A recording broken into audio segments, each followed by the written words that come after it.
Esa noche, las últimas ventiscas del invierno caían sobre el cementerio y la llegada de la primavera se notaba en el suave suelo que George Birch y su caballo hundían con cada pisada. Como los árboles, Birch despertaba de un profundo descanso inducido por el frío. Y una vez más, se convertía en el señor absoluto del panteón. Pero la profesión de Birch pasaba desapercibida en su pequeño pueblo, siendo relevante solo cuando alguien moría y necesitaba de un ataúd y de alguien que lo enterrase. El sepulturero solo existía en el cementerio, donde pasaba día a día, noche a noche, en compañía de los cuerpos de personas conocidas y desconocidas. La autoridad de Birch sobre los muertos creció con los años y empezó a verter castigos sobre quienes lo merecían. Pero las extrañas actividades del sepulturero se paralizaron con la llegada del invierno de 1880, donde solo 9 personas murieron en 6 meses, entre ellos Matthew Fenner y Asaph Sawyer.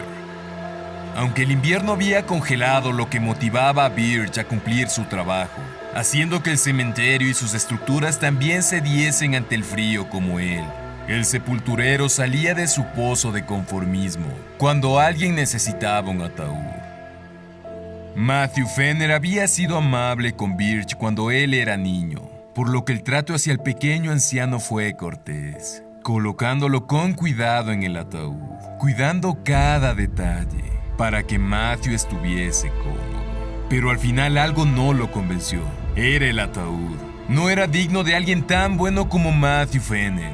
Y mientras construía otro ataúd, se le ocurrió un castigo nuevo. Asaph Sawyer fue un desgraciado, descortés, y sobre todo un tipo que tomaba muy en serio el resentimiento y la venganza.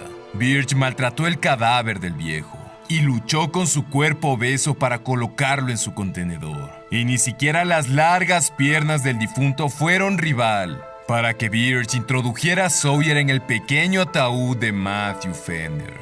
El cuerpo se veía muy incómodo en ese diminuto espacio. Pero qué mejor castigo para tan despreciable ser que pasar la eternidad sin poder mover un solo músculo.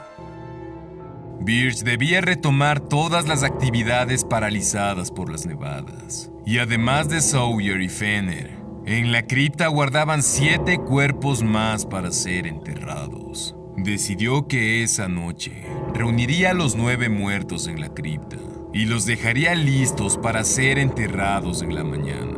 Así que colocó los 2 cadáveres recientes en la carroza. Tomó su lámpara y caballo y en plena noche se sumergió en las profundidades del Campo Santo. Sintió el olor de la cripta cuando aún faltaban algunos metros para llegar. Sabía que él debía ser la única persona en el mundo capaz de soportar y sumergirse en esa peste. Birch dejó el caballo junto a la cripta y cuando abrió la puerta, se topó con una oscuridad tan profunda que hacía que esa pequeña estancia luciese como un túnel sin salida. Birch nunca se había intimidado por ninguno de sus dominios en el cementerio, y esa noche no iba a ser la excepción. Puso la lámpara en el piso y empujó el ataúd de Matthew Fenner en la cripta. Continuó con el féretro de Asaph Sawyer, pero el pequeño ataúd mostraba resistencia, como si una fuerza invisible lo atase a la carroza. Birch necesitó de todas sus fuerzas para sacarlo, y una vez en el piso, tuvo que repetir ese esfuerzo sobrehumano para meter el ataúd en la cripta. Empujó, 1 vez, 2 veces, 3 veces, pero el ataúd se aferró al piso antes de entrar por completo. Birch descansó.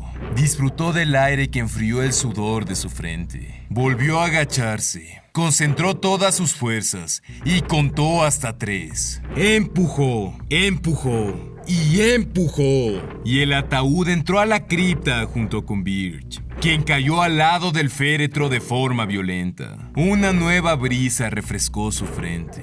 Y mientras disfrutaba de esa sensación, la brisa también cerraba la puerta de la cripta.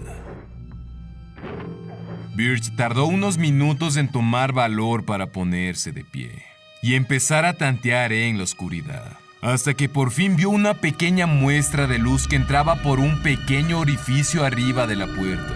Esa luz de la luna le ayudó a adaptarse a la cripta, y lo primero que hizo fue intentar abrir la puerta, pero la cerradura interior había colapsado por las bajas temperaturas. El sepulturero no creía en dioses, pero no pudo evitar enviar una llamada de auxilio a cualquier ente de un plano superior cuando calculó cuánto tiempo pasaría en la cripta hasta que alguien lo encontrase. Se quedó bajo la pequeña fuente de luz un momento más, pensando en cómo escapar. Pero mientras más planeaba, más sentía que algo se alzaba hacia él desde el fondo de la cripta. Recordó que tenía herramientas ahí. Tanteó por el piso y encontró su martillo y cincel. Derribar la puerta sería imposible. Al contrario de aquel hoyo encima de la puerta, solo quedaba resolver cómo subir hasta ahí. Tomó el ataúd más grande, luego el mediano y al final el más pequeño, el de Asaph Sawyer, y construyó una pirámide que le permitió alcanzar la fuente de luz. Y Birch empezó a trabajar, golpeando alrededor del hoyo una y otra vez. Pasaron las horas y Birch no paró, pues a medida que el hoyo crecía, algo se arrastraba desde el fondo de la cripta. El sepulturero sentía miedo por primera vez en sus dominios, y el ataúd bajo él crujía con cada movimiento que hacía en busca de la libertad. Pero aquel ser no tomaba descansos, y se acercaba más y más a Birch, y él lo sabía, y golpeaba más y más fuerte la pared, cada vez más cerca de escapar. La madera crujió bajo él, la adrenalina rompía bloques sin parar. Faltaba muy poco, casi nada. Y cuando el miedo ya estaba a pocos centímetros de él, dio un último golpe. Lo había logrado. Tomó impulso para colarse en el hoyo, pero en el instante en el que iba a saltar, el ataúd bajo él colapsó, dejando las piernas de Birch sumergidas en algo húmedo. Se aferró al hoyo, y cuando se disponía a salir, algo atravesó su tobillo izquierdo. Birch sintió como un serrucho sobre su tendón, atravesándolo y bañando con sangre caliente el resto de su pie. Intentó sacar del ataúd su extremidad, pero solo hizo que lo que creía eran restos de madera y clavos se incrustasen más profundo en su tobillo. Jaló de nuevo y en medio de un chorro de sangre, rescató su mutilado pie, saltó hacia el hoyo y cayó fuera de la cripta. Mientras desde el interior, un rugido lleno de ira aún reclamaba su pie.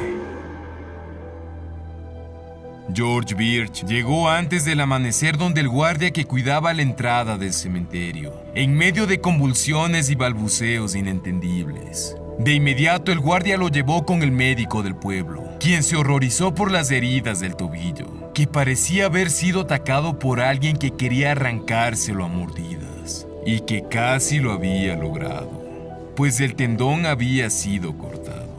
El médico y el guardia fueron a la cripta ese mismo día, y nunca olvidaron lo que encontraron cuando abrieron lo que quedaba del ataúd. El médico volvió donde Birch. Ojo por ojo, usted mismo se lo buscó, le dijo, pues en el ataúd yacía Asaph Sawyer, con la boca destrozada y llena de sangre, y los tobillos que Birch le había cortado, para que Sawyer pudiese caber en el pequeño féretro de Matthew Fenner. Si te gustó esta historia, compártela y suscríbete. Y no te vayas sin darle like. Soy Andrés Tutos, y es normal sentir miedo después de ver mis videos.